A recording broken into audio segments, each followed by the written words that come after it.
in the Kingdom of Benin, forged by Edo artisans who were not just craftsmen, but artists and historians. They were members of a prestigious guild of the royal court and were protected by the Oba. Their knowledge was passed on from generation to generation for centuries.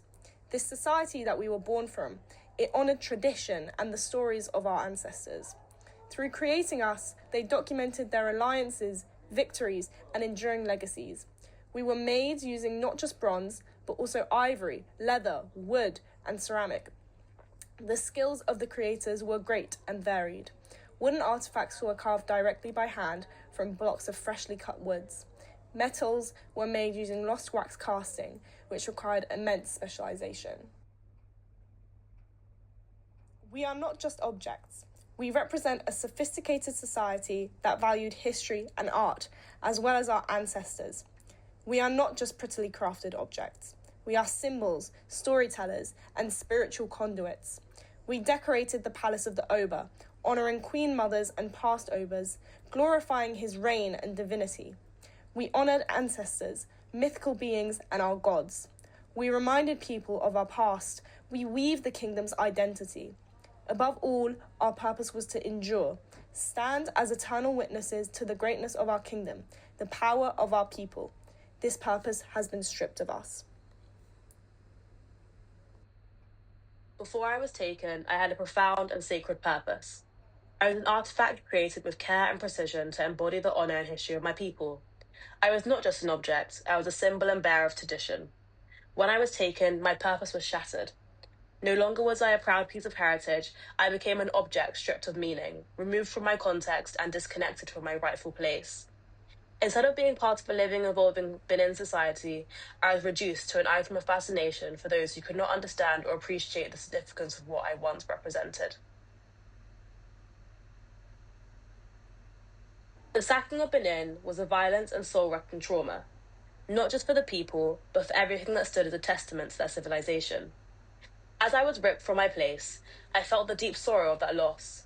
The violence that tore through the city was not just physical, it was a cultural rupture.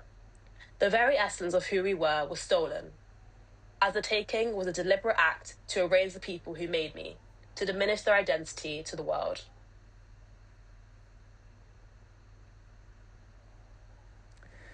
The British stripped away our dignity, history, and heritage. We didn't think anything of them. It was them who viewed themselves as superior and used this belief to justify their pillage of our people. Britain remains a colonial power to this day, even though the empire has gone. This is because the history of exploitation still affects the descendants of nations that were oppressed by Britain, such as the Benin Kingdom.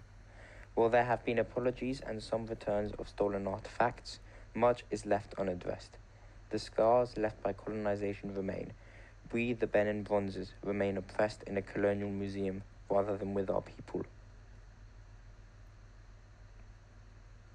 In the streets of Benin City and beyond, there are still those whose hands perform the ancient rites. The Ohen, the priests of our tradition, continue their sacred work. They pour libations to ancestors who knew me, who understood my purpose not as historical art or a foreign luxury, but as spiritual technology. When royal festivals still occur, when ceremonies marking the agricultural seasons unfold, there is an empty space where objects like myself should stand. In my creation, I was never owned in the Western sense of property. I was commissioned by the Oba, the divine king of Benin. I belong to the kingdom's emotional fabric. The British who took me claimed ownership through conquest, through the violence of colonial expansion. Museums that house me now claim ownership through purchase, through documentation, through changing hands, and the passage of time. The question of who owns me is, at its heart, a question about power.